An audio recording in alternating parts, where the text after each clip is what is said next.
Hi there guys, so in this video we're going to be looking at buying a domain name and then adding it to Cloudflare for later use with our home server for a bunch of cool things. Sounds interesting? Then let's get started.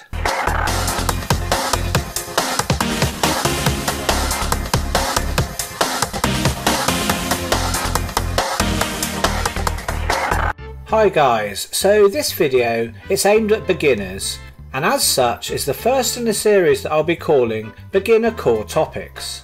And in this video we're going to be looking at how to buy a domain name, and after we've bought it, how to link it to the Cloudflare service. So you might be wondering, why do you actually want to have a domain name anyway? Now when you buy a domain name, most people think the reason you're buying it is because you want to set up a website of that domain name, or maybe you just want to have email hosting at that domain name. And these two reasons are probably the most common reasons that people will buy a domain name for. For example, John has a taxi service, so he wants to buy the domain name johnstaxis.com. So there he can set up his website, so when someone types www.johnstaxis.com, it comes to a website about his business. But also to be professional, rather than having johnstaxis@hotmail.com for his email address, but having the domain name allows him to have the email address john@johnstaxis.com as his email address instead. So it's much more professional.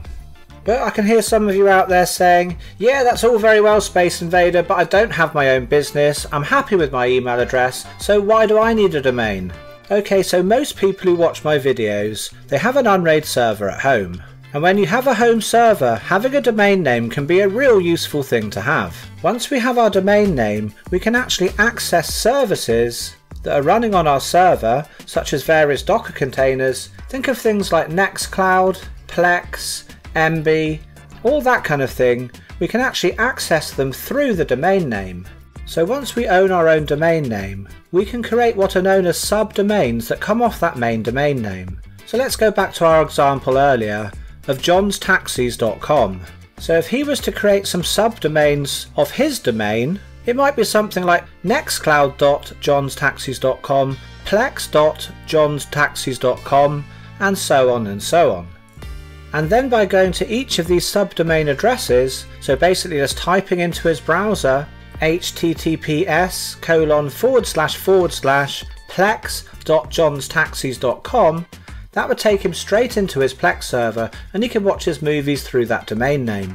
And the same applies for nextcloud.johnstaxis.com. Going to that address would take him into his personal Nextcloud server. And yes, this doesn't actually cost any money to do at all.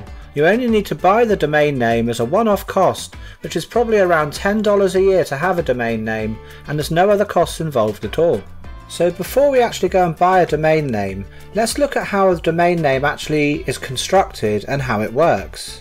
So to look at how a domain name is made up, let's head across to a popular website, eBay. And at the top here we can see in the browser it says ebay.com. Now I'm going to double click on this here, and we can see the whole address now, which is https://www.ebay.com. So let's copy this out and take a look at how it's made up. So the first thing we can see here is the https://. Now this isn't a part of the domain. This is just the protocol that the browser is using to connect to the domain name. An HTTP is an abbreviation for Hypertext Transfer Protocol, and HTTPS is an abbreviation of Hypertext Transfer Protocol Secure. And that's why here we can see that little padlock, because it's a secure connection. So we can disregard all of that first bit and just concentrate on the domain itself. And so the domain part is the www.ebay.com. Now let's start on the right hand side of this with the .com part. This part is called a top level domain, or a TLD for short. And other top level domains, if we're taking eBay for an example, we've got .com, which we're on now, but we could have .ca, which is the top level domain for Canada, or ebay.de, which is the top level domain for Germany. And the proper name for these is country code top domains, and normally they just consist of 2 letters. So what about a .co.uk domain? So let's take ebay.co.uk. So the .uk is the top level country code part, and when that's put together to be .co.uk, that .co.uk is called a second level domain. And other examples of this are things such as .gov.uk, which is used in the UK for government organisations, and .ac.uk, which is used for academic institutions. Now, some people might argue that the .uk part of this domain would be the second level domain and the .co would be the top level domain, but I don't think that's right. I think the top level domain is always kind of at the top, so on the far right. So now moving across to the left, the name, the actual name part of the domain, here it's eBay, so that's pretty straightforward. So now let's go again to the left where we have www. Well, we all know that www stands for World Wide Web, but it's also a subdomain of the main domain name. And once you register a domain name, you can create as many subdomains as you like. So basically, kind of everything that's going to be to the left of your actual name of your domain, so here in this example eBay, the owners of the eBay domain on the left hand side can create as many subdomains or even another subdomain of a subdomain to the left of the domain name. So again, using eBay as our example, let's look at a subdomain which eBay have. So here, where I've got this www, I'm going to change this to the subdomain of community. So now I've got community.ebay.co.uk, and if I press enter, here I am on a different part of the eBay website, which is the community part of the eBay website with discussion boards, groups and that kind of thing. So with subdomains, once we've got our domain name, we can create as many as we need. So that's great because we don't need to buy multiple domains for having a different name for different things. And each different subdomain, we can point it to wherever we want it to go. So on our home servers, we might want a subdomain to point to MB to watch movies, to point to Nextcloud so we can run a Nextcloud server, or we can use a subdomain to maybe point to a Minecraft server that we're running. And the way we point our subdomains to different places is using what's called DNS records. And if you've never heard of DNS records before, don't worry about it, it's not difficult. Each time we set something up in future videos, I'll walk you through exactly how to do it. And all of our DNS changes we're going to do in Cloudflare, because in this video we're going to link the domain that we buy to Cloudflare, because it makes things much easier. And then in future videos, everything's going to be the same. It's always going to be easy to show how to actually set things up. Okay, so now I've explained about the structure of domain names and sort of like what they are. Let's go ahead and actually buy one now. And I'm going to use GoDaddy to buy my domain name. Now I've got no affiliation with GoDaddy. I just like them. They're really easy to use and their domain names are quite cheap. So I'm going to click on here, and this website is the GoDaddy site for the United Kingdom. And if you live in another region such as the United States, then when you go to the GoDaddy website, it will be for your own region, such as the GoDaddy.com USA site. And I'm in the UK, so obviously I'm going to buy my domain name on the UK site. So I'm going to do a search for a domain name here. So I'm going to look for a domain called yourdomain.com, because that would be quite cool to use for tutorials. Well, okay, maybe not quite so cool. I can't really afford $750,000 for that one. So when you search for a domain and you can't find the domain you want because it's gone, maybe you look for a .com, you can change the top level domain part at the end to something else. So here you can see I'm searching for yourdomain.1, and that's available. And so that's a bit better for me. It's only £9.52 for the first year. So I'm going to click add to basket and then go to checkout now. Now, just one thing to remember, when you buy a domain name, you don't need to buy any kind of hosting with GoDaddy, nothing else. All you need is just the simple domain name. You don't need to spend any more money than that. And you can see here it's selected for the default of 2 years. Of course you can change that to only 1 year if you want, but I'm going to leave mine on 2, I think. And so then I'm going to scroll down to the bottom and click on to checkout. For payment options, we've got the choice of using a card or PayPal. I'm going to use PayPal because it's easy. I'll quickly authorise this off screen and then come back when it's done. So I've completed my purchase now with PayPal, and if you didn't already have an account with GoDaddy, it would have prompted you to sign up for one. I already had one, so it's just brought me straight into here where my account is. So what you want to do once you're into your account is click onto your name at the top here, and then go across to My Products. And then if you scroll down the page, you'll come to your domain that you've just bought. You can see here I've got a few other domains, but the one I've just bought is at the bottom. So remember earlier I was talking about DNS and not to worry about that. Well, here we have to actually click onto where it says DNS here, because we're going to make a little change. And the DNS records we're going to change is what's called the name servers. And these are the name servers here. But before we do that, we're going to go across and set up a Cloudflare account. So let's open up a search engine and obviously do a search for Cloudflare. And then obviously just click onto where you see the Cloudflare website. Then once here in the top right here, you'll see sign up. We need to click onto that. And to sign up, we're going to need to put in our email address and password. Now obviously the email address I'm putting in here, it's not my real one, it's just one I've made up. So you just want to put in your email address there and then choose a password. Now make sure you choose a really strong password, you wouldn't want anyone to come here and guess it. I'm using my Bitwarden password manager to generate a password for me that's nice and strong, and plus it will remember it for me afterwards. Now I have done a video on setting up a self-hosted Bitwarden, so take a look at that video if that's something you're interested in setting up. So once you've popped in your password and email address, just click on create account. And then after you've done that, it will bring you here where it says to enter the name of the website you want to protect. So I've just bought the domain name yourdomain.1, so obviously I'm going to pop in my domain name there. Once you've done that, click on to add site. Then that will take you to a page asking you to select a plan. Now don't worry, if you scroll down you'll see the free plan here, which is perfect for what we need. So just select that one and click on to continue.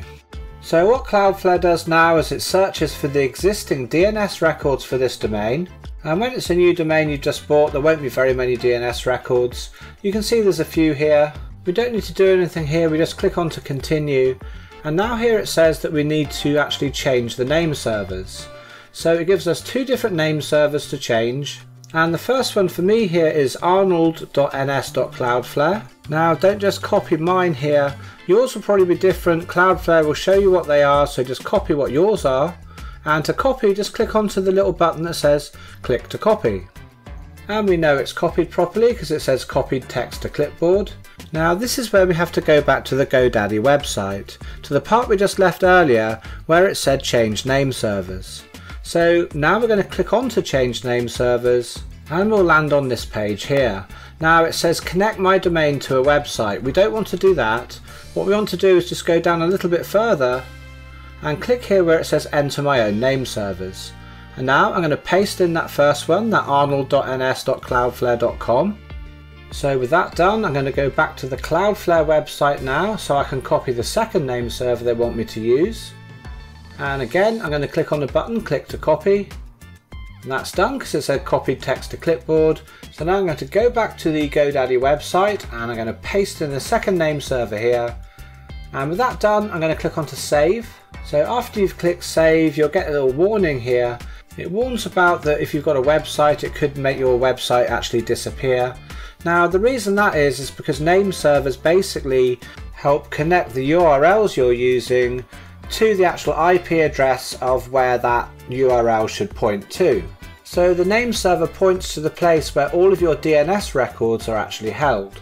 So just click onto yes I consent and then click continue, and the name servers will be changed and then they'll be pointing towards Cloudflare.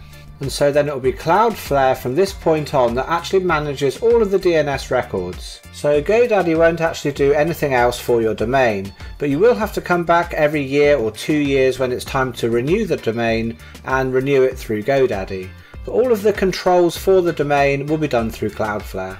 So anyway, now we've actually updated the name servers, let's go back across to Cloudflare and scroll down. Now if you notice here it says registrars can take up to 24 hours to process name server updates.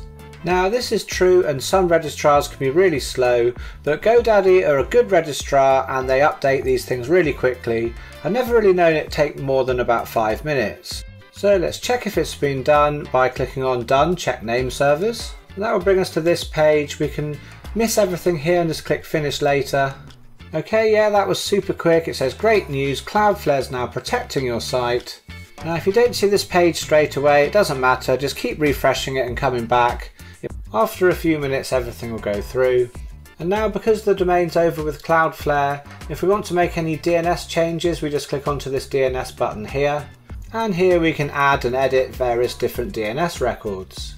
Now, we're not going to do any of that now. This video is just to get us all set up and running with Cloudflare, and then in future videos where we're using domain names, it'll be those videos that show how to make the DNS changes. And this video will just be reference for people who don't know how to set up Cloudflare, which will then in turn make future videos and to do with domains shorter, because we're not having to go through these steps in each video. So if you're wondering what type of videos are coming up where we're going to be using domains, well, there's one that should be out pretty much the same time as this one, where we're going to set up a Minecraft server and then connect that Minecraft server to a domain name. And to do that, no, we're not going to be using a reverse proxy, we're going to be using some DNS records called SRV records in order to get the Minecraft server working with a domain. But of course there's some videos coming up in the very near future where we'll be looking at setting up a few different reverse proxies.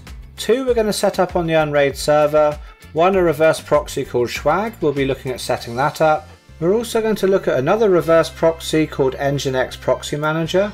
Both of these reverse proxies are good and each one has its own pros and cons. And for you guys out there who are running pfSense as your firewall, we'll probably have a look at HARProxy, setting that up as a reverse proxy as well. So there's going to be quite a few things coming in the future. But for now, that brings us to the end of this video. Now I hope you liked it and found it useful. If you did, as normal, please hit up that like button, subscribe to the channel if you're not already a subscriber, and please share this video with anyone who you think might find it useful. Now I want to give a really big thank you to the people who make it possible for me to make these videos, all of my awesome patrons and supporters out there. Thank you so much for your support. And if there's anyone who'd like to join these great bunch of people and support the channel, then please see the links in the description below. And to everyone who's still watching right at the end of this video, thank you guys for watching. And whatever you're up to for the rest of the day, I hope it's good, and I'll catch you in the next video.